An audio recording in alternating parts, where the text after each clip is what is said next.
መሰረት ነው ትምህርት ቤት የሚተማርኩበት ስሜ መሰረት ነው የተወለድኩት ያው በአማራ ክልል በደቡብ ወሎ ዞን ደሴ ዙሪያ ወረዳ በሚባል ወረዳ በአንዷ ቀበሌ ነው የተወለድኩት ያደግኩት ደግሞ በወራኢል ወረዳ ነው በነገርሽ ላይ የተለያዩ ወረዳዎችን አቃለሁኝ እና ትምህርት ቤት የገባሁት 10 ዓመት ሲሆነኝ ነው እንደውም በ1990 ነው የገባሁት ትምህርት ቤት ማለት ነው እንደ ማንኛውም የገጠር ልጅ ትምህርት ቤት ሄዳለሁ የትምህርት ሰዓት ሲኖር ትምህርት ሳይኖር ደግሞ ከብት ተጠብቃለሁ ኦኬ እንደዛ ሆኜ ነው ያሳለፍኩት ያው ስሜን ደግሞ መሰረት ያሉት የመጀመሪያ ልጅ ነኝ ለእናትና ለአባቴ ወጣቱ ነው ያገቡትና የመጀመሪያ ልጃቸው ነኝ እናቴ ሞታለች አላህ ይዘንላት ዓለም ፀሐይ ብላ ነበር ስም ያወጣችልኝ አይቻልም አለ ያው ብዙ ጊዜ አባቶቹ ወንዶች እኔ ያልኩት ነው የሚሆነው በሚል አባቴ መሰረት አለኝ ብዙ ስም ነው በነገራችን ላይ ይወጣልኝ ያው ድሮ በእኛ ጊዜ ልጅ ሲወለድ ብርቅ ነው እና ሁሉም ዘመድ እየመጣ ስም ያወጣልሻል አያቴ አባቴ እናት ሞታለች አላህ ይዘንላትና እሷ ደግሞ ፋጡማ ብላ ወጣችልኝ አጋጣሚ የተወለድኩት ኸሚስ ለጁሙአ ነበር እና በነቢያችን አለይሂ ሰላቱ ወሰለም ልጅ ስም ፋጡማ ይደረጋለች አይቻልም አሉ ምናልባት እኔ ፋጡማ የምትባል የማይወዷት ሴት አለች መሰለኝ እንግዲህ እናትና አባቴ ለምን እንደጠሉት አላቅም ፋጡማ የሚለውን ስም አንፈልግም መሰረት ነው ምንላት አሉ እንደዛ አሉኝ አያቴ ሞቷል አላህ ይዘንለት እሱ ደግሞ ሚስራ ነበር የሚለኝ የእናቴም እናት እንደዚሁ ሌላ ስም ነው የምትጠራኝ ብቻ ብዙ ስም ነበረኝ ያኒ እንደ ቤተሰብ ማለት ነው እንደዛ ሆኖ ያው እስከ 10 ዓመት ያው የገጠር ልጅ ከብት እየጠበቁ ቤተሰቦች ጋር ነው እንትን ያልኩት እንደውም ከዛ በኋላ ራሱ ከብት በመጠበቅ ወይም እዛ ገጠር በሚኖረን የህይወት ስታይል ምናልባትም አግብቼ እዛው ገጠር ምናምን ቀር ነበር ነገር ግን ኢህአዲግ ከገባ በኋላ ማህበረሰቡ መማር አለበት የሚል ስትራቴጂ ሲጀምር ትምህርታችሁን ሴቶች ማታስተምሩ ከሆነ የደረሰ ልጅ ያለው ትምህርት ቤት ያልገባ ካለ ትከሰሳላችሁ አሏቸው አንደኛ ነገር ሁለተኛ ነገር ደግሞ አባቴ አጋጣሚ ከተማ መጥቶ የኔ እድሜ ትንሽ የሆኑ መጽሐፍ የኔ ልጅ እኮ እድሜዋ ትልቁ ነው 10 ዓመቱ ነው የ5 ዓመት ልጅ መጽሐፍ ከተሸክማ አይቼ ልጅ እንዴት አትማርም ይልና ያሳደገችኝ አያቴ ነበረችና አላችሁ ወይኔ ወስድብዎታለሁኝ ሲል አያቴ ያለቀሰች ግማሹን ቀን ትማራለች ግማሹን ቀን ከብት ትጠብቅልኛለች ከትምህርት ቤት እስከምትመለስ እኔ ከብት ትጠብቃለሁኝ አለች ትምህርት ቤት አስገቡኝ 1990 ያው መንግስት ማስራለሁ አለ ኢህአዲግ ትምህርት ማታስገቡ ከሆነ መቀጫለሁ ሲባል አስገቡኝ ትምህርት ቤት ገባሁኝ የኤሌመንታሪ ትምህርቴ አሪፍ ነበረ ውበስ ተማሪ አንደኛ ደረጃ ወጥቼ አላቅም እንጂ ከሁለተኛ ደረጃ ኤሌመንታሪ ድረስ ከሁለተኛ ደረጃ እስከ 10ኛ ደረጃ እየወጣሁ ነው ያጠናቀቅኩት ግን ኤሌመንታሪ የመጀመሪያ ደረጃ ትምህርት ከ1 እስከ 4 እስከ 5 ያለውን ትንሽ ችግር ነበረ እናቴ ታመመች በዛው ሞተች ምስቅልቅል ያለ ነገር ነው ብቻ ኤሌመንታሪን ስማር በጣም ሴፍቲ በሌለው ነገር ነው የተማርኩት ያው እናቴ ስለሞተች አስቸጋሪ ነው እናት ሳትኖር ህይወትን መግፋት በጣም ጨለማ ጊዜ የሚያስጠላ ጊዜ ነው እናት ካለችሽ እናትሽ ህይወትሽ ናት ሁሉ ነገርሽ ናት አትመሪ እናትሽ መልክሽ ናት ላንቺ ድሃ ሆኚ እናትሽ ላንቺ ሀብትሽ ናት እናት ብዙ ነገር ናትና እናቴን በማጣቴ ብዙ ነገር አጥቻለሁኝ ብዙ ነገር ሆኛለሁኝ አዲስ የሚገርምሽ ነገር አረብ ሀገር መጥቼ አይደለም ግርድናን የጀመርኩት ኢትዮጵያም እያለሁኝ ሰው ቤት ሰርቻለሁኝ እኔ በሚገርም ሁኔታ ሃይ ስኩልን ስማርም እንደዚሁ ተቸግሬ ነው የተማርኩት በጣም አስቸጋሪ ጊዜ ነው በነገርሽ ላይ አሁን ችግሬ ትዛለኝና አወራሻለሁ ብዬ አስቤው አላቅም እንደዛ ሆኜ ነው የተማርኩት አልহামዱሊላህ እስከ ሃይ ስኩል ድረስ በችግር እየገፋሁኝ ከአንዱ ቤት እየተባረርኩ ነው የተማርኩት የሚገርምሽ ነገር አባቴን አስተምረኝ ስለው ሂጂ የእናትሽ ቤተሰቦች ያስተምሩሽ ይለኛል የእናት ቤተሰቦች ጋር ሲሄድ ደሞ ሴት ተምራ ያለ ደርስ ነው ወደዛ አንዱን ባል ካገኘሽ አግቢና ወደዛ አርፈሽ ተቀመጭ ያለኝ ዘመድ አለ ደሞ ኧረ በጣም ባወራሽ ራሱ አያልቅም በዚህ ዙሪያ ማለት ነው እና ትልቅ እስከመሆን ድረስ እዚህ አረብ ሀገር መጥቼ እንደው 2 ዓመት 3 ዓመት ራሱ ሆነኝ ለእናቴ ማልቀስ ያቆምኩት ማለት ነው እጅግ ብዙ ታውቂያለሽ ለዘመድ ፍቅር የለኝም ታውቂያለሽ አዲስ እኔ እምጠለውና የምወደውን ሰው አላውቅም ብለሽ ታምኛለሽ ያኒ ብዙ ችግር ያኒ የሚያቀርብሽ ሰው የለም ሰው ዘመድን የምትወጂው ከሰው ጋር የምትሰባሰቢው እናት ሲኖርሽ ነው እኔ ከማንም ጋር ተሰባስቤ አላውቅም በቃ ታውቂያለሽ ብቻዬን ሆኜ ነው የኖርኩት አሁንም ድረስ ብቻዬን ነው የምኖረው ታውቂያለሽ እና የሚገራርሙ ችግሮችን አሳለፍኩኝ ትምህርት ያው ጨረስኩኝ ሃይ ስኩልን አጋጣሚ ሆኖ ደግሞ በእኛ ጊዜ ሰፊ የመምህራን እንትን ነበረ የመምህራን ስልጠና ይሰጥ ነበረ አጋጣሚ የመምህራን ስልጠና ሶስት አለፍኩኝ ያን የመምህራን ስልጠና ወስጄ 3 አመት ሰለጠንኩኝ ተመረቅኩኝ እና ስመረቅ የሚያስመርቀኝ ሰው የለም ነበረ ጋውን አልለበስኩም ኮፍያ አላደረኩም አሁንም ድረስ አስታውሰው አልቅሽ ይለኛል ደውሎ እንኳን ደስ ያለሽ ያለኝ ሰው የለም ጓደኞቼ ሲመረቁ እንኳን ደስ ያለሽ ሰው ስለሌለ ከአካባቢው ሄድኩኝ በቃ የሆነ ሰው ቤት ሄድኩኝ ላለማስ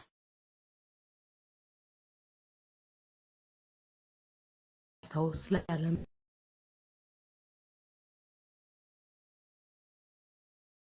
ማየት እና ሃይ ስኩል ልማር የመጣሁት አጎቶቼ ቤት ነበረ አጎት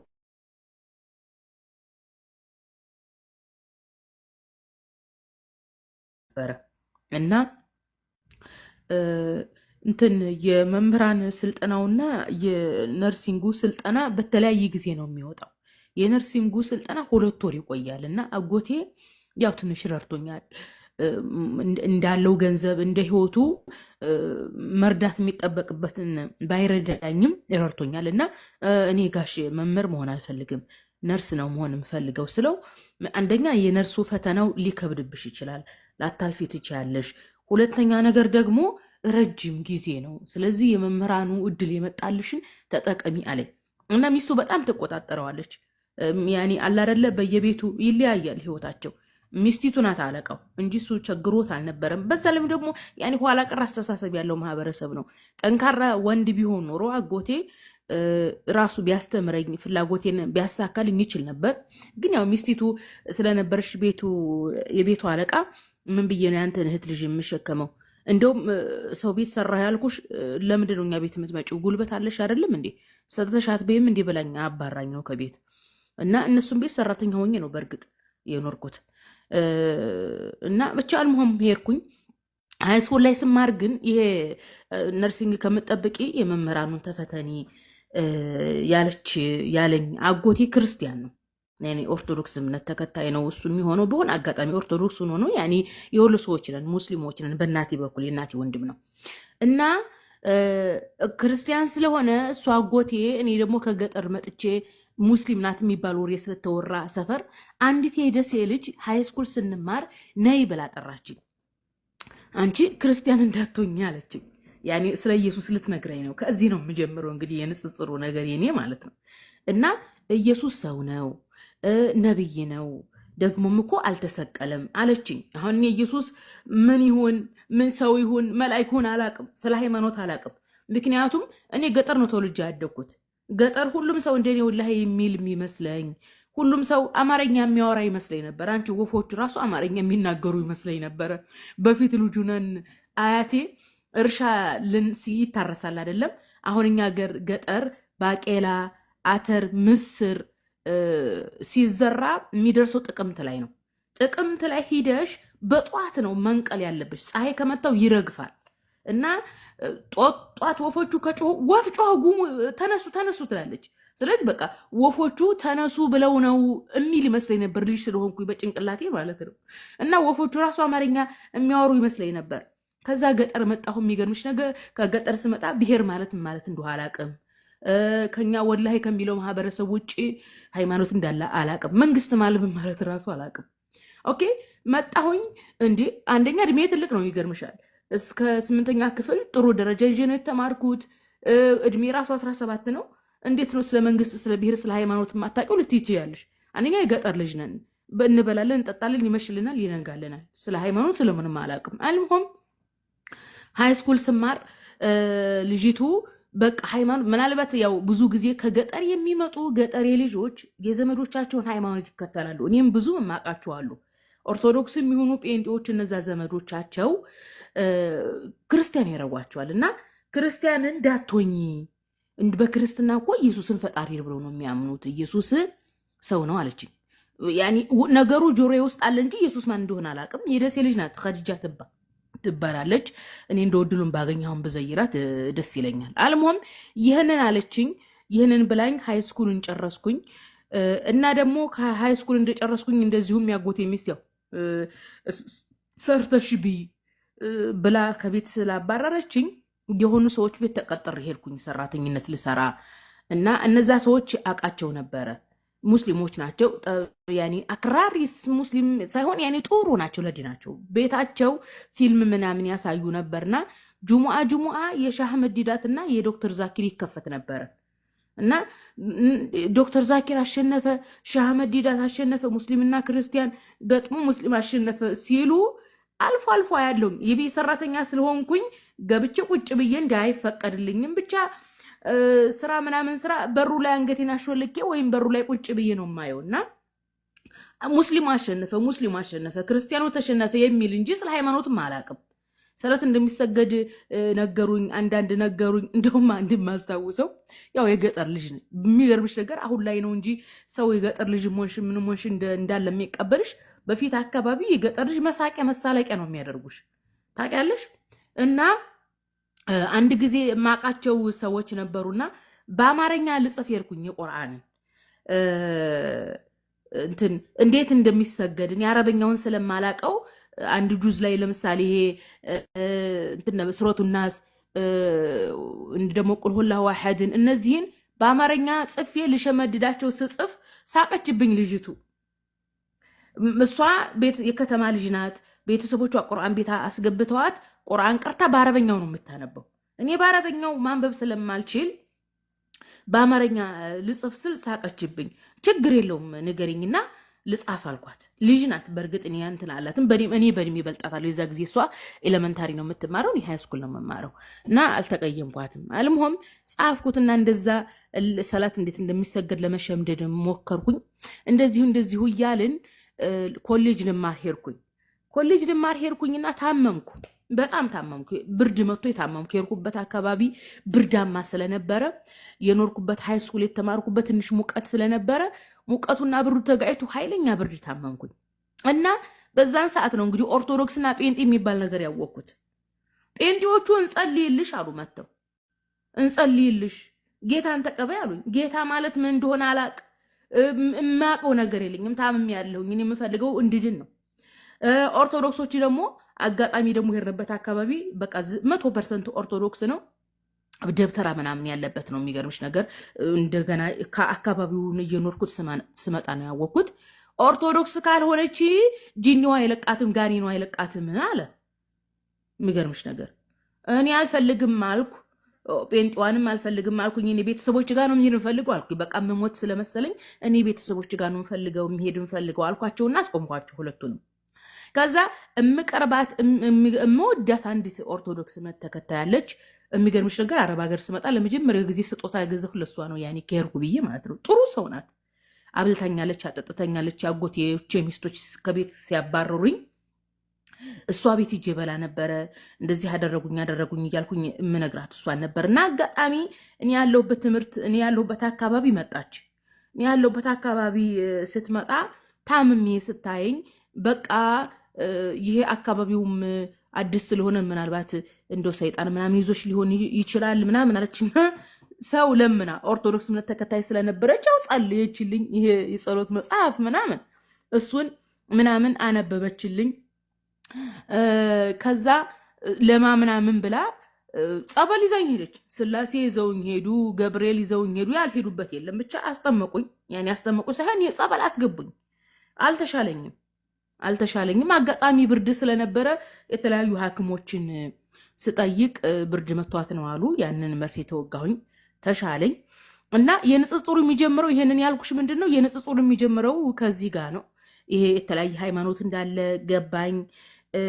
የኛ ሃይማኖት ትክክል ነው የሚል ነገር በቃ እንጂ በቃ ድፕሊ አላውቀውም ሲጀምር ስለ ሃይማኖቱ ማለት ነው። ከዛ እንደዚህ እየተማርኩኝ እያለ አጋጣሚ ሰው ቤት ገብቼ የሰራሁባቸው ሰዎች ጥሩ ናቸው። ያኔ መጀመሪያ ሃይስኩል እንደጨረስኩኝ የሰራሁባቸው ሳይሆኑ ሌሎች ነበሩ። ሌላ ቤትም ገባሁኝ እንደዚሁ እና አጋጣሚ ስማር መሀል ላይ ላግ አደረግኩኝ። ኮሌጅ የሆነ ትምህርት ዲ አመጣሁኝ፣ የሆነ ኮርስ ዲ አመጣሁኝ። አጋጣሚ ዲ ካመጣሽ ካልሞላልሽ እንደገና 6 ወር ወደኋላ ያስቀርሻል። 6 ወር ወደኋላ ሲያስቀረኝ አመት ሆነው። አልሞም እነዛ ሰዎች ጋር ስሰራ እነዚህ ሰዎች ጠንከር ያሉ ናቸው፣ ጎበዞች ናቸው። እንደውም የሰውየው ሚስት ተሸፋኝ ነበረች። በእርግጥ አሁንም ድረስ ሰዎቹ ጋር ግንኙነት አለ፣ ኮንታክት አለኝ እና ተሸፋኝ ነበረች። የተለያዩ ሃይማኖት መጽሐፍቶችን ያመጣሉ። የነ ሐሰን ታጁ መጽሐፍ አለ፣ የተለያዩ መጽሐፍቶች ቤታቸው አሉ። ማሻአላ ግን ጊዜ ሰጥቼ አልሰራሁም። ያኔ የዛ አካባቢ ሀብታምም ስለሆኑ ስራው እንትን አይለኝም፣ አይመቸኝም። ግን አጋጣሚ የሆነ መጽሔት አነበብኩኝ ቤታቸው። መጽሔቱ አልቅዱስ የሚል መጽሔት ነው። በ1998 ነው የታተመው እና እዛ መጽሔት ላይ ምን የሚል አነበብኩኝ? ደቡብ ክልል የፕሮቴስታንት ሚሽነሪ በ10 ሺህ እንግዲህ ከዛሬ 30-40 ዓመት በፊት ማለት ነው በ10 ሺህ የሚቆጠሩ ሙስሊሞች ጴንጥ የሆኑ ሙስሊሞች በከባድ እንቅልፍ ላይ ናቸው እያሉ የአሜሪካን የሰሜን አሜሪካን ፕሮቴስታንቶች እየሳቁና እየተሳለቁ በአረብ ሀገራት ላይ እየተሳለቁ በሙስሊሙ ላይ እየተሳለቁ አነበብኩኝ። ታውቂያለሽ በቃ ንዴት ንቀርቦ ሊይዘኝ። የሚገርምሽ ነገር አሁን በቅርብ ነው የተወኝ። አልቀሽ ላይ ነበረ ሳስታውሰው ያ ነገር በውስጥ ያለ በቃ ይሄ ነገር ምን ማድረግ አለብኝ። አልፎ አልፎ እነ ዶክተር ዛኪር ጋር ያየሁትም ያችም ልጅቱም የነገረችኝ ኢየሱስ ነብይ ነው ብላኛለች። ኦኬ ኢየሱስ ነብይ ከሆነ እንዴት ነው አንድ ሙስሊም ነብይን ፈጣሪ አድርጎ ሊይዝ የሚችለው የሚል ሐሳብ ውስጥ የመጣ ታውቃለሽ። ብዙ ጊዜ ምን ተመኘው የሆነ ተራራ ላይ ወጥቼ ኢየሱስ ነብይ ነው በይ ይለኛል። አይደለም እንዴት ብዬ ያደርጋለሁ? ፌስቡክ ልክፈት። የዛ ጊዜ ፌስቡክ ሲባል ሰምቼ ነበር። ፌስቡክ ደግሞ እንዳልከፍት ገንዘብ የለኝም፣ ስልክ የለኝም። ኦኬ ስልክ መግዣ የለኝም። ኦኬ ስልክ መግዣ የለኝም እና ዝም ብዬ ቁጭ አልኩኝ። ከዛ ተመረኩኝ። አንድ ዓመት ከ6 ወር የመንግስት ስራ ሰራሁኝ። የገዛው ስልክ እቺ ድሮ ሰማኸኝ የምትባሏ ትንሿ ስልክ አለች አይደለም? እሷን ራሱ ደግሞ እዚህ መግዛት አልችል ብሎ አዲስ ከሰው ላይ ነው የገዛሁት እና መንግስት ሰራተኛ ሆንኩኝ። ያኔ ተመርቄ ማለት ነው። አልሞም 1000 ነው ደሞዙ። 1 ዓመት አገልግዬ ካለሁበት ከሩቅ ነው የሄድኩት። እንዲሁ ጭራሽ ሙስሊም የሌለበት ሀገር ነው ደግሞ ስራ የደረሰኝ። ያችን 1 ዓመት እንደማንም ብዬ ጨርሼ ቤተሰብ ጋር ስመጣ በቃ አያቴ እንግዲህ ተመርቄ የመንግስት ሰራተኛ ሆኛለሁ።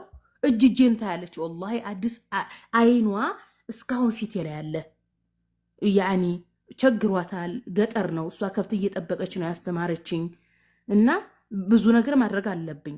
ያኒ የመንግስት ሰራተኛ ሲባል አስቢው እንግዲህ ትልቅ ስም ነው፣ በተለይ በድሮ ማለት ነው። ያኒ በድሮ እነሱ ጭንቅላታቸው ውስጥ ያለ የመንግስት ሰራተኛ ሀብታ ነው የሚመስለው እና ውስጤ ተነካ። ልሰጣት ያልፈለግኩትን ብር ቦርሳዬ ውስጥ ያለውን ብር ሰጠኋት በቃ እና የሆኑ የገጠር ዘመዶች ነበሩን። ኑሯቸው ደህና ነው፣ ድሮ የገጠር ሰዎች ናቸው። ደህና እርሻ፣ ደህና ከብት ምናምን ቤታቸው አለና ሰላም ላቸው ሲሄድ አጋጣሚ የሆነ አሮጌ ልብስ ነው የለበስኩት። እንዲህ የመንግስት ሰራተኛ ሆነሻል አሉ። እንዴት ነው አሮጌ ልብስ ለብሰሽ የምትመጪው? ልጁ ሁሉ ይኸው ትምህርት አቋርጦ እኮ አረብ ሀገር ሄዶ ሰርቶ መጣ። ደሞ የዛ ጊዜ ብላክቤሪ ነበር። አንቺን የመንግስት ሰራተኛ ሆኜ ይችን ሰማህ የምትባለዋን ትንሿን ስልክ ከሰው ላይ ነው 500 ብር የገዛኋት። ብላክቤሪ ይዘዋል፣ የለበሱት ጉርድ ምናምን የሰፈር ልጅ ማለት ነው። የኔ እድሜ ታናናሾች ናቸው። ስለዚህ እንደ ሰው አረብ ሀገራት ሂጅም እንዲያለችኝ አንቺ ዘመዴ። ከዛ ኧረ አባቴም ጋር ሄድኩኝና ለአባቴም ኧረ እንደውም ጭራሽን ብርም አልሰጠሁት። ስኳር ቡና ምናምን አንዳንድ ነገር ገዝቼ ነው እንጂ ሄድኩት እንጂ ብርም አልሰጠሁትም። ከዛ አክስቴ እኮ ልጠይቃቸው እጄ ያውቃቸዋል። ያኔ አክስቴ እኮ አረብ ሀገር ለምን አትሄጂም ብላለችኝ አልኩት። እውነቷን እኮ ነው። ምን 14 ዓመት ተማርሽ ምን ለውጥ አመጣሽ? ሰው ሁሉ እየተማረው በማለት አረብ ሀገር እየሄደ ገንዘብ እያመጣ ነው አለኝ። በእነሱ ሀሳብ ተስማምቼ አባቴ ብር አበድሮኝ አረብ ሀገር መጣ። አረብ ሀገር ትቼው ማለት ነው። አረብ ሀገር መጣሁኝ። ያው ትንሽ ሰራሁኝ። መጀመሪያ ወደ 3 ዓመት ሰራሁኝ። ወደ 3 ዓመት እንደሰራሁኝ ደሞ ስልክ ግዙልኝ ስላቸው ደሞ ሸቃላ ገረድ ስልክ ምን ያረግለታል አሉኝ አረቦቹ መጀመሪያ ሰራሁባቸው እኔ ስልክ ብያልኩት ለምንድነው ፌስቡክ ልከፍት ነው ሰው እንዴት ኢየሱስ ነብይ ሆኖ ይያለ ፈጣሪ ብሎ አላህን ይክዳል ተጠንቀቁ ምልበት ፌስቡክ ምከፍትበት ስልክ ልግዛ አልኳት አይቻልም ማለች ብዙ ቀን አስለቀሰችኝ በባህሪ ማልተገጣጠምንም ያረቦቹን ባህሪ የማላቀም አንሙም እንደዛ ብሎ 3 ዓመት እንደሰራውኝ አጎቴ ልጅ አጋጣሚ ጠፍታ ስለነበር አስጠፍታኝ ከዛ ከገጠር ወደ ከተማ መጣችኝ ወደ ከተማ መጥቼ ስልክ ገዛሁኝ መጀመሪያ እንደውም ሰርች ሳረግ የኢትዮጵያ ሙስሊሞች የሚል ነገር አገኘው ፌስቡክ ላይ እነሱ መከታተል ጀመርኩኝ የኡስታዝ አቡ ሃይደርን አገኘሁት የዛ ጊዜ ደግሞ ዋትስአፕ ነበረ ዋትስአፕ ላይ ገባሁኝ አንዳንድ ትምህርቶችን መማር ጀመርኩ የንጽጽሩን ጽሁፍ ማንበብ ጀመርኩኝ ከዋትስአፕ እንደዚሁ ደግሞ ቴሌግራም መጣ ቴሌግራም ላይ የተለያዩ ንጽጽር ይሰጡ ነበረ ኡስታዝ አቡ ሃይደርን ብቻ ነበር ማቀው የኡስታዝ አቡ ሃይደርን ግሩፕ አስገቡኝ ብዬ የሆነ ልጅ ሊያስገባኝ ሞልቷል ሌላ ግሩፕ ላስገባሽ አለኝ ቅር አለኝ እኔ የምፈልገው ኡስታዝ አቡ ሃይደር ነበር ከዛ ቅር አለኝ አረ ግድ የለሽም እንደውም ሰለምቴ ነው ጎበዝ ነው ላስገባሽ አለኝ አጋጣሚ ኡስታዝ ሃይድ ነበር እና እሱ ግሩፕ ገባሁኝ አንዳንድ ትምህርቶችን ተከታተልኩኝ የሚገርምሽ ነገር እሱ ሰለምቴ ነው ክርስቲያን ወገኖቻችን በየፌስቡክ ላይ የሚያነሱትን ሹብሃ አላቀውም ነበር እኔ ፌስቡክ የከፈትኩት ኢየሱስ ነብይ ነው ልል ብቻ ነው ኢየሱስ ነብይ ነው ብላ ያቺ የደስዋ ልጅ ከልጃ ስለነገረችኝ ምናልባትም አልፋፎ እነ ዶክተር ዛኪር እና እነ ሻህመድ ዲዳት ክርስቲያኖችን ገጥመው ኢየሱስ ነብይ መሆኑን አሸነፉ የሚለውን ወሬ ሰምቼ እንጂ መጽሐፍ ቅዱስን አላነበብኩም በሰዓቱ ቁርአንን አላነበብኩም በሰዓቱ ኢቭን ራሱ ቁርአን በአረበኛ ማንበብ ጀምሬ ነበር እዛው ኢትዮጵያ ያልኩኝ ኮሌጅ ስማር አሊፍ ባታን ጀምሬ ነበር ብቻ አንድ ጁዝ አድርጌ ነበር ሁለተኛ ጁዝ እስከ ያኔ ብቻ ተባረክ ላይ ሊደርስ ትንሽ ነበር የቀረኝ በቃ በተደጋጋሚ ቁርአንን እየቀራሁኝ አረበኛውም እየገባኝ ሲመጣ ጥሩ አነበብኩኝ አረበኛውን ቁርአኑን ማለት ነው አልহামዱሊላህ የንጽጽሩን ደግሞ እንደገና ንጽጽር ሳርግ የግዴታ መጽሐፍ ቅዱስ ማንበብ አለብኝ አልኩና መጽሐፍ ቅዱስን ማስታወሻ ገዛሁኝና መጽሐፍ ቅዱስን ማንበብ ጀመርኩኝ መጀመሪያ ቀን አስታውሳለሁኝ መጽሐፍ ቅዱስን ዘፍጥረትን ከፍቼ ያነበብኩ ስመጣ የሎጥ ልጅ ላይ ደረስኩኝ እና የሎጥ ልጆች ከአባታቸው ጸንሰው ወለዱ ደንግጬ ስልኬን ጣልኩ ታውቂያለሽ ደንግጬ ስልኬን ጣልኩና አቋረጥኩኝ በቃ መጽሐፍ ቅዱስ ማንበብ አቋረጥኩ መሃል ላይ ማለት ነው ወላሂ በቃ ተውኩትና አልፎ ንጽጽሮችን ጽሁፎችን እያነበብኩ ስመጣ ደግሞ የግዴታ መጽሐፍ ቅዱስን ማንበብ ይጠበቅብኛል አልኩኝና እንደገና ማስተዋሻ ደብተር ገዛሁኝ መጽሐፍ ቅዱስን አነበብኩኝ አልፎም እየፖስተትኩኝ ምን እያልኩኝም ጀመርኩኝ ግሩፖችም ላይ ለምንድነው ፕሮቴስታንቶች መሬት ላይ የወረደ ነገር እየሰሩ ነው ለምንድነው ህዝቡን በተለያየ ጥቅም ወደ ክህደት የሚያመጡት ምናምን ብዬ በተለያየ ግሩፕ ሲያስገሙ ስናገር አብዛኛው ሰው አያውቅም ነበር የሚገርምሽ አዲስ ይሄን ስናገር ራሱ ብዙ ልጆች በቃ ወንዶችን ለማማለል የምናገር ሁሉ ይመስላቸው ነበር በተለይ ሰው አዌርነስ ገና ነበር የሚዲያ አጠቃቀም ገና ነው ስለ ሚሽነሪ አያቅም ስለ ንጽጽር አያቅም ብቻ እንደ ፌስቡክ ላይ የተገኘውን ሁሉ እያመጡ ግሩፕ ላይ መማገድ ነው ግሩፕ ላይ የሚማረውም ጥቂት ነው እና ደግሞ እኔ ሆም ብዬ ሶሻል ሚዲያ ከፈትኩት ለንጽጽር ነው በቃ ኢየሱስ ነብይ ነው ለማለት ብቻና ብቻ እንጂ ሰው ሶሻል ሚዲያ ላይ ተጣብሶ የሚጋባ ራሱ አይመስለኝም ነበር የሚገርምሽ ነገር ዋላ እና ግሩፕ ላይ አረንዲ ይኩላል ምናምን ስል ሴቶቹ ያሽሟጥጣሉ ሙዲ ይዙብኛል እዛ አያፍሩም እንኳን ወንዶቹን ኡስታዞችም አሉበት ላይ እንትን በቃ እዛው ያሙኛል ፊት ለፊት በቃ ጎበዝ ለመባል ነው አይደል እንደዚህ የምትላለው ዝም እላችኋለሁ እኔ ሚሽነሪ ጨጓራ ያልጦኛል ዝም ብያችሁ ወጣለሁ ኦኬ እንዲሁ ይያል እንትን ላይ ፌስቡክ ላይ እንትን ይያል ቲክቶክ ከመጣም ቆይቷል ቲክቶክ መጣ ተባለ መምጣቱን እኔም አላቅም የዛሬ 4 ዓመት አካባቢ ከዛ በፊት ግን ኮሮና ውስጥ ኮሮና ሊጀምር አካባቢ አንዳንድ የሚያስቅ ቪዲዮ ሲለቀቅ አረ ከየት ነው ይህን የሚያስቅ የምታመጡት ስል አንዲት ኢየሩሳሌም የምትባል የኦርቶዶክስ እምነት ተከታይ ይሄ እኮ ቲክቶክ የሚባል አለ በጣም የሚያስቅ ነው አለች። ቪዲዮዎች አሉበት አለች። ምንድነው ቲክቶክ እንዴት ነው የሚወረደው ስላት ፕሌይ ስቶር ላይ ሄጅና ቲክቶክ ብለሽ ጻፊ አለች። ቲክቶክ ብዬ ስጽፍ ወረደልኝ። እያየሁ ምናምን እየሳኩ ምናምን እንትን ስል በጣም ጊዜ ያጠፋል። ቁጭ ብዬ አካውንት ምናምን አልከፈትኩም። ሳንሸራትት ነው ሙሉ ታውቂያለሽ። መደምን ስራ ከጨረስኩኝ ከዛ አጠፋሁት። በቃ በጣም ጠፈሸኝ። እሱ ላይ ጊዜ ማባከን እንትን ስለደበረኝ አጠፋሁት። ደግሞ ኢትዮጵያውያኖችን እራሱ አላገኛቸውም። አጠፋሁትና መሀል ላይ ደግሞ ከፈትኩት። የዛሬ 4 ዓመት አካባቢ 4 ዓመት ሞልቶታል። አጋጣሚ ቲክቶክ ከፍቼ አንድ ጴንጤ ልጅ አየሁኝ። ሙልጭ አርጉ በእስልምና ላይ ሲቀጠፍ ማለት ነው። እንዲህ በቃ እሳት ለበትኩ፣ እሳት ጎረስኩ አልኩሽ። ሰውነቴን ነዘረኝ ሁላ። ይሄማ መልስ መስጠት አለብኝ አልኩኝ። ከዛ አካውንት ከፈትኩኝ። ከዛ ፕራይቬት አደረግኩት። ለልጁ ብቻ ነው የሰጠሁት፣ ሌላ ሰው እንዲያየኝ ማለት ነው። ሌላ ሰው እንዲያየኝ አድርጌ ለልጁ ብቻ ቪዲዮ ሰራሁኝና ተውኩት። እንዴ ከዛ ደግሞ የሆነ ቲክቶክ ቪዲዮ ተለቋየሁኝ። ቪዲዮአችሁን ብዙ ሰው እንዲያየው ከፈለጋችሁ ፕራይቬት አታድርጉ የሚል ነገር መጣ። ኦኬ ፕራይቬት አታድርጉ የሚለውን ሂጅ ፕራይቬት የሚለውን ፈታሁት። ቪዲዮ እየሰራሁኝ መጣሁኝ። ጥሩ ተከታይ ማፈራሁኝ። አጋጣሚ ታሊባን አሸንፎ ነበረ። ያኔ ታሊባኖች አሜሪካ እንትን ወታደራን አውጥታ ለታሊባን እውቅና ስትሰጥ ኮንግራጁሌሽን ታሊባን ብዬ ስጽፍ ቲክቶክ ዲምጥማጤን አጠፋኝ። ጭራሽ አካውንት ራሱ መክፈት እንዳልችል አድርጎ አባረረኝ። ታሊባን አሸባሪ ነው እውቅና መሰጠት የለበትም በሚል ማለት ነው። መልሼ ከፈትኩኝ። ጥሩ ደረጃ ደረስኩኝ። በዛን ጊዜ 162,000 ፎሎ ደረስኩኝ። በዛ ጊዜ ትልቅ ፎሎ ነው። ብዙ ነገር አደረግኩኝ። መልሶ ተዘጋ። ብቻ አሁን ይሄ ማዋራሽ 12ኛ አካውንት ነው እና ጥሩ እያነበብኩኝ እዚህ ደረጃ ላይ ደርሻለሁኝ። ይህን ይመስላል ሲያጥር ማለት ነው። ወላሂ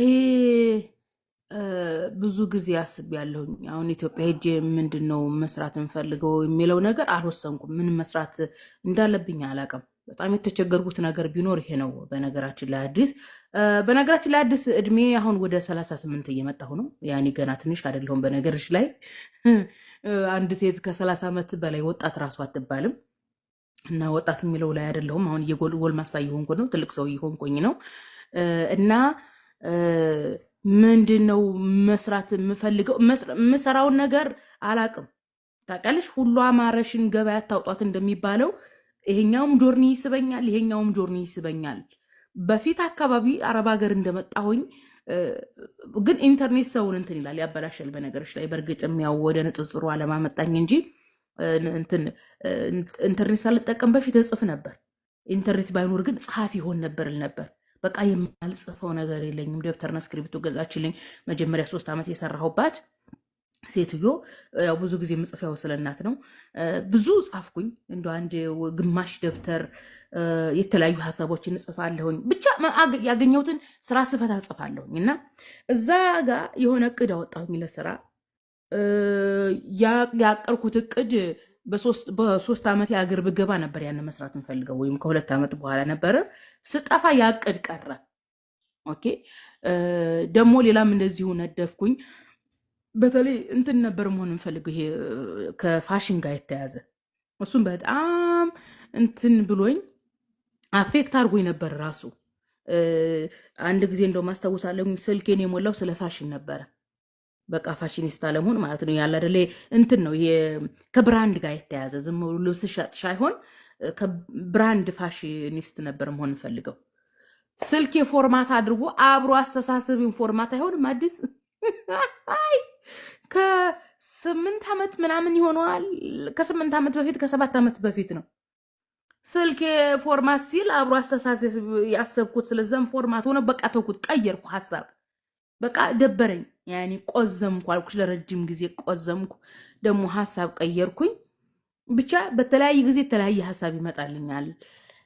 ያንን እተዋለሁኝ እና አሁን ደግሞ ምን አሰብኩኝ? በቃ ስለምንም ነገር አላስብም። አገር ልግባና በቃ የሆነ ነገር ፊቴ ላይ ያገኘሁትን ወይ ሰራለሁኝ ወይ አልሰራም፣ በቃ አርፌ ቁጭ እላለሁ አልኩኝ እንጂ ይሄን ልስራው ብል ይሄኛው ሐሳብ ደግሞ ይመጣልኛል። ደግሞ ይሄን ልስራው ስል ደግሞ ይሄኛው በጣም እንትን ታውቃለሽ ብትንትን አደረገኝ። ስለዚህ አቆምኩኝ እና ይሄን ልሰራ ነው ምልሽ ነገር የለኝም ነው ምልሽ። እሺ ልጅቱ እንደነገረችኝ ኢየሱስ ነብይ ነው አለችኝ። ኢየሱስ ነብይ ነው የሚለው ነው ጭንቅላቴ ውስጥ ያለው እንጂ ኢየሱስ ደግሞ ማን ነው የሚል ነገር ነው አላውቀውም ሲጀመር ኢየሱስን። ያንን አለፍኩኝ። ግን ወደ ንጽጽሩ እንዲገባ ያደረገኝ ምንድን ነው ሙስሊም እንዴት ሃይማኖትን ይቀይራል የሚል ልክ ነው ያዘኝ። ጴንጤዎቹ ሙስሊሞቹን ደቡብ አካባቢ አሁን ላይ እያነበብኩ ስመጣ ያወቅኩት ምንድን ነው እንደውም የአሜሪካን ሚሽነሪዎች ሲመጡ ጅማ ነበር የፈለጉት። ጅማ ሊገቡ ሲሉ ተከልክለው ነው ወደ ማዕከላዊ ኢትዮጵያ ወደ ከምባታና ወደ ሀዲያ የገቡት። እነሱ አቅድ የመጡት ጅማን ነው፣ ግን የገቡት ሀዲያና ከምባታ ላይ ነው። እንግዲህ ሀዲያና ከምባታ ላይ ነው። ከዛሬ 40 ዓመት በፊት 10 ሺህ ሙስሊም ብሎ ማለት አስቢ። አሁን ላይ 35 ሚሊዮን ደርሷል የሀዲያና የከምባታ ጴንጤ። ስለዚህ 35 ሚሊዮን የደረሰው ከዛሬ 40 ዓመት በፊት ሙስሊም ነበር ማለት ነው። ኦኬ እንዲህ ሙስሊሞቹን እንዴት ይሸውዳቸዋል ነው። ኦኬ ኢየሱስ ነብይ ነው ከተባለ ኢየሱስ ሰው ነው፣ ሰው መሆኑን ደግሞ እየገባ ይመጣ። ኦኬ ሰው ነው አሉ። እንግዲህ ሰው ከሆነ ያ ሰው ነብይ ነው።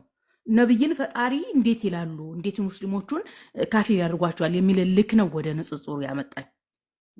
ጴንጤዎች ወይ ፕሮቴስታንቶች ወይ ኢየሱስ ነብይ ነው፣ ሰዎችን ሙስሊሞችን አትሸውዱ ልል ነው እንግዲህ ንጽጽር ውስጥ የገባሁት። ኦኬ እያነበብኩ ስመጣ ስለ ኢየሱስ ነብይነት ሰውነት ለንጽጽር የሚጠቀሟቸውን ኡስታዝ አቡ ሃይደር ወይም ሌሎች ኡስታዞች የሚጽፏቸውን አነባለሁ።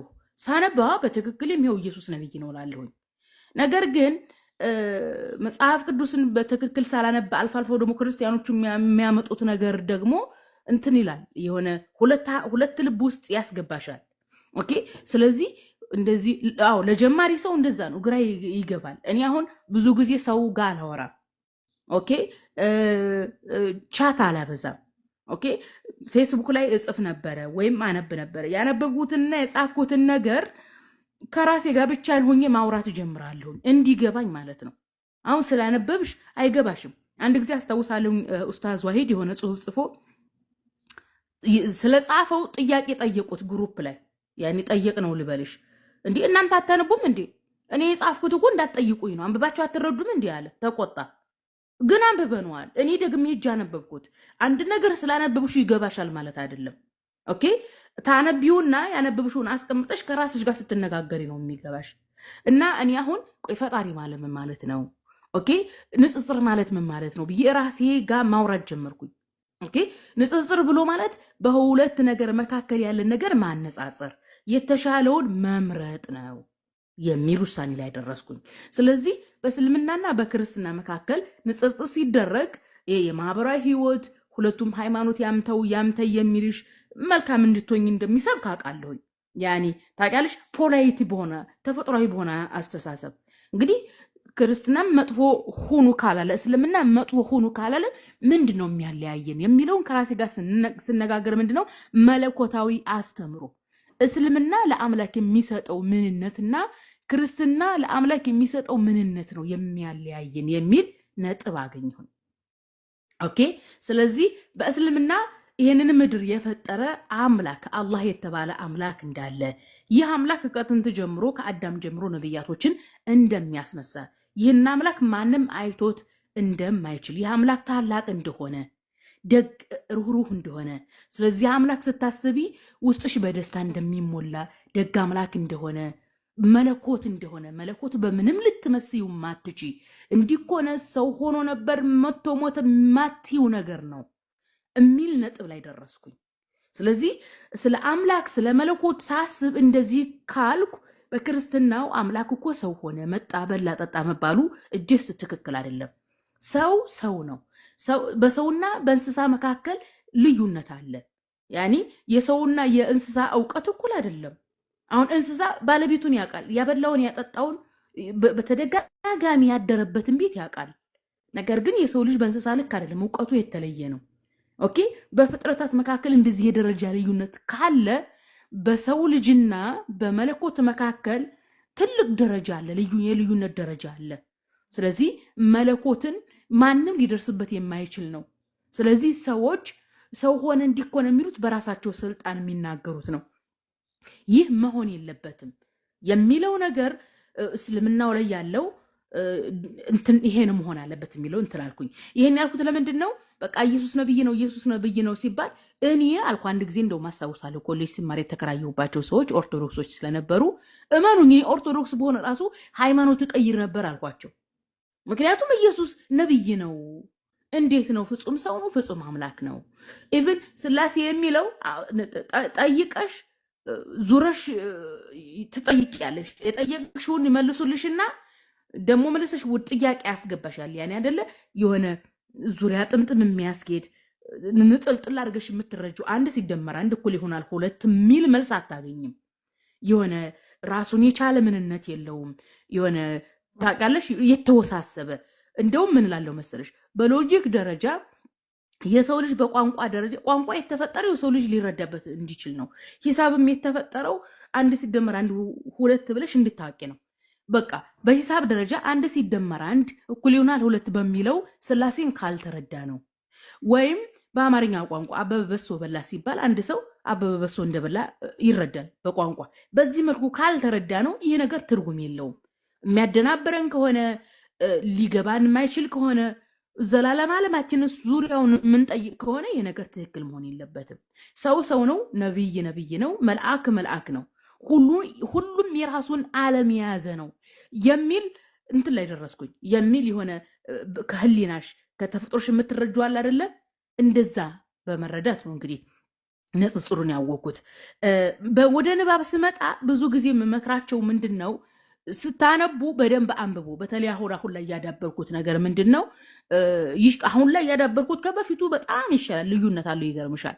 በፊት ኡስታዞች ላይ ዲፔንደንት የሆንኩ ነበርኩኝ። እነሱ የሚጽፉትን ማንበብ፣ እነሱ ለንጽጽር የሚጠቀሙትን ይዞ መሮጥ።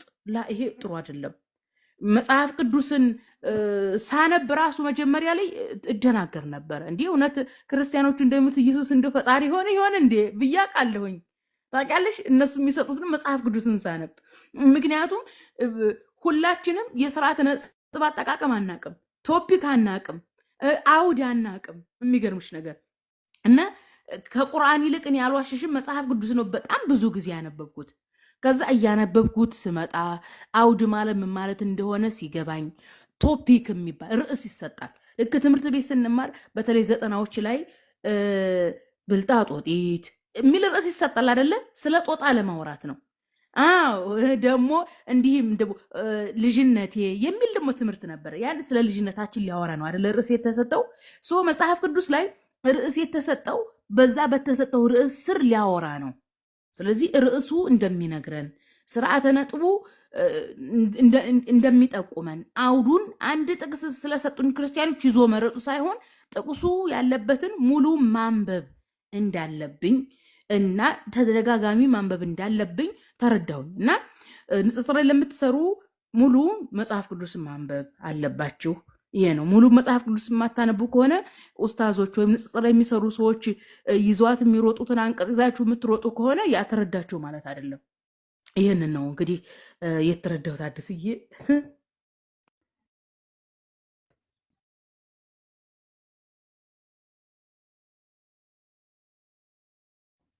እንግዲህ ያው እስልምና ምንድን ነው ለሙስሊም ላልሆነ ሰው የምናስተላልፈው ነገር ምንድን ነው ከተባለ አንድ ሰው ነቢያችንን መሐመድን አለይሂ ሰላቱ ወሰላምን አንድ ነገር ስህተትና ትክክል መሆኑን እንዴት ልወቅ ብሎ ይጠይቃቸዋል። ህሊናህን ጠይቅ ነው ያሉት ነቢያችን አለይሂ ሰላቱ ወሰላም። ኦኬ ለምን ተፈጠርኩኝ? ከተፈጠርኩኝ በኋላስ እንደው ሞቶ መነሳት አለ የሚል ጥያቄ ያለበት በሙሉ በመጀመሪያ ያጥና፣ ሌሎችን ሃይማኖቶችን ያጥና ነው ምለው። ያኔ ናቶሎ ሙስሊም ሆን ምናምን አለለም። ምክንያቱም ህሊናህን ጠይቅ ስላሉ ነቢያችን አለይሂ ሰላቱ ወሰላም ህሊናቸውን ይጠይቁ። የምርኛን የፈጠረ አምላክ አለ ወይ? የምር ስንሞት እንቀሰቀሳለን ነው በሚለው ነገር ካመኑ አምላክ ምን መሆን አለበት የሚለውን ነው ማወቅ ያለባቸው። ስለዚህ አምላክ ማን መሆን አለበት እንዴት መሆን አለበት የሚለውን ነገር ከጠየቁ ለህሊናቸው የሚመቻቸውን አምላክ እንዲመርጡ ይከፍትላቸዋል። ስለዚህ እኛ ወደ እስልምና ስንጠራቸው በእስልምና አንድ አምላክ አለ ጥንትና ጧት የነበረ በመለኮቱ ላይ ሰው ነው ማንለው አንድ አምላክ ነው። ስልጣን የሱ ነው። ስልጣኑን የሚገራው ማንም የሌለ ነው። ኦኬ ሁለት ነው ሶስት ነው የምንለው አይደለም። ኦኬ አዛኝና መሐሪ ምህረቱ ሰፊ ነው። በነገራችን ላይ አሁን ለምሳሌ በእስልምና የድህነት አስተምሮ አምላካችን አላህ ሱብሃነሁ ወተዓላ ማይምረው ምንድነው ክህደትን እሱን የካደውን እንጂ ሌሎች ሰዎች የሚሰሩ ኃጢአቶችን ይምራል። ነቢያችን መሐመድ አለይሂ ሰላቱ ወሰላም መን ቃለ ላኢላሃ ኢላላህ ደኸለል ጀና ብለዋል። ላኢላሃ ኢላላህ ያለ ጀነትን ይገባል።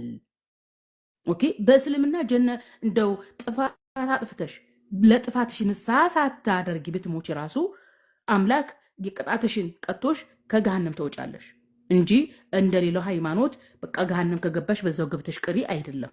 አምላካችን አላህ ሱብሃነሁ ወተዓላ እዝነቱ ሰፊ ነው። የእስልምና ሃይማኖት ድህነት እጅግ ሰፊ ነው። ኦኬ ምን ቃለ ላ ኢላሃ ኢላላህ ደኸለል ጀና ነው። ነገር ግን ሌሎች ትእዛዛቶችን እንድንሰራ አላህ ያግራልን ነው።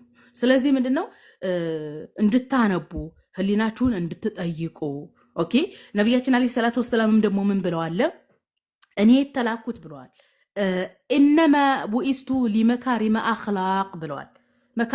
መካሪመ አኽላቅ ብሎ ማለት የሰው ልጅ መሰረታዊ ስነ ምግባሩ ነው። የሰው ልጅ ሲፈጠር እኮ ስነ ምግባር ይዞ ነው የሚፈጠረው።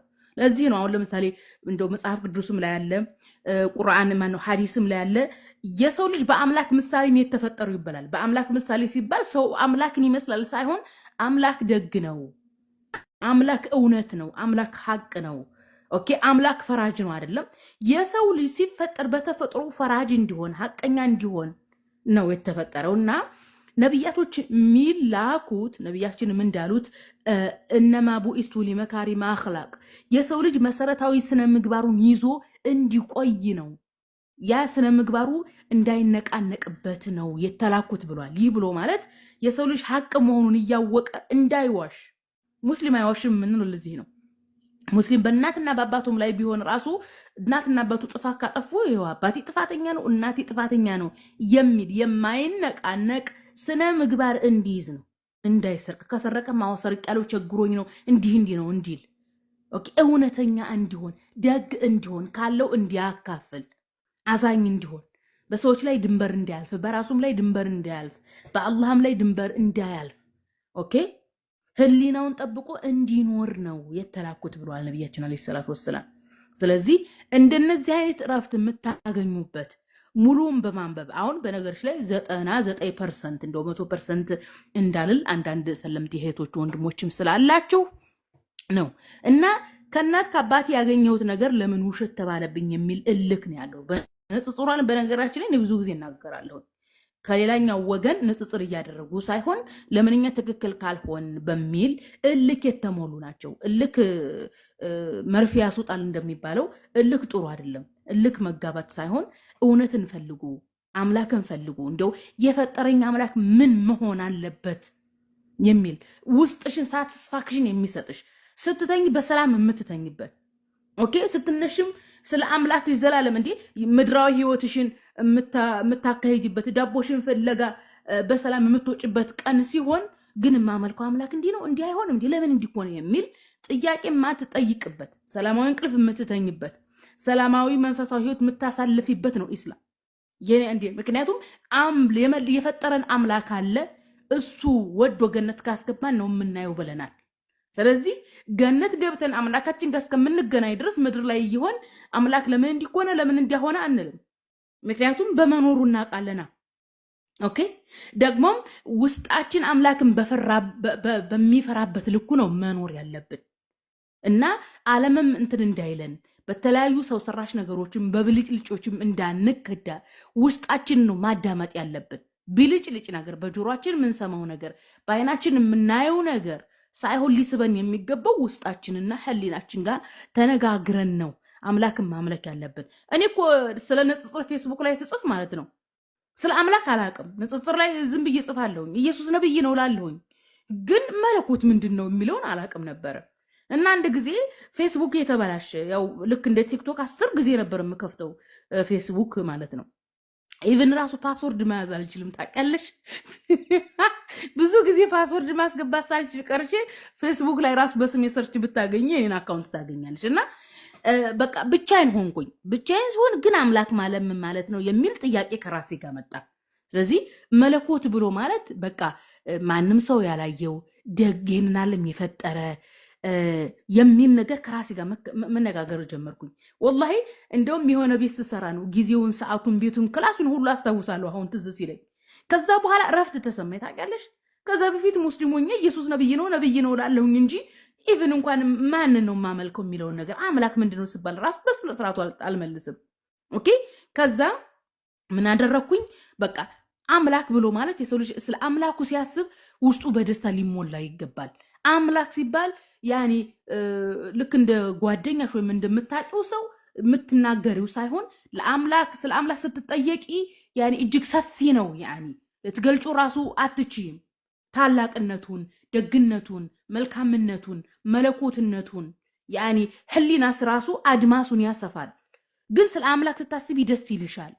አምላክ መኖሩን፣ አንቺን እንደፈጠረሽ፣ ምድርን እንደፈጠረ፣ አዛኝ እንደሆነ፣ ካለምንም ምክንያት ያልተፈጠረ ነገር ሁሉ ነገር ስለ ምክንያት እንደተፈጠረች ትረጃለሽ ከራስሽ ጋር ስትነጋገሪ። እና እንዲህ በማድረግ ነው ስለ አላህ የተረዳሁት። ሰዎችም ራሳችሁን ጊዜ ሰጣችሁ ተነጋገሩ ነው የምለው። ይህን ይመስላል ነገር። ሁለተኛ ነገር ደግሞ ሁሉም እኔ ልጠቀም የሚልበት ነገር ነው። ሶስተኛ ነገር ሁሉም እኔ ትክክል ነኝ የሚልበት ሀገር ነው። ብዙ ነገሮች፣ ብዙ ቻሌንጆች አሉ። በነገራችን ላይ እኔ የምን ተባልኩኝ የሚለው እኔ ላይ ፎከስ አላደርግም። እኔ ላይ በጭራሽ ትዝ ብሎኝ ራሱ አያውቅም። የእኔ ፎከሴ ምንድን ነው? ውሸትን ማጋለጥ፣ ሰዎች ስለ ኢየሱስ ማወቅ እንዳለባቸው፣ እኔ የምናገረው ውሸት መሆን እንደሌለበት ብቻ ነው የምጠነቀቀው። መዋሸት ጥሩ አይደለም። እኔ አሁን የማዋሸው መሰረት ዋሸች ላለመባል ሳይሆን የሚገርምሽ ነገር ከዋሸሁኝ ራሴን ያመኛል፣ ይደብረኛል። ታውቃለሽ፣ የሆነ እንቅልፍ ይነሳኛል፣ ህሊናዬ ጋር ጥሩ እንትን አይኖረኝም። ስለዚህ ራሴ በነፃነት እንድኖር፣ መልካም እንቅልፍ እንድተኛ፣ ስራዬን በአግባቡ እንድሰራ እውነተኛ ለመሆን እሞክራለሁኝ። መጽሐፍ ቅዱስ ላይ ያሉ ታሪኮችን ላለማዛባት እሞክራለሁኝ። አውዳቸውን ላለመቁረጥ እሞክራለሁኝ። አውዳቸውን ራሱ ከቆረጥኩኝ አስተካክላለሁ። በዙ አጋጣሚ አሁን ለምሳሌ መጽሐፍ ቅዱስ ላይ በሰውኛ ቋንቋ የተገለጹ አሉ። በሰውኛ ቋንቋ የተገለጹ ናቸው እንጂ ይህን ለማለት ተፈልጎ አይደለም ብዬ እናገራለሁ።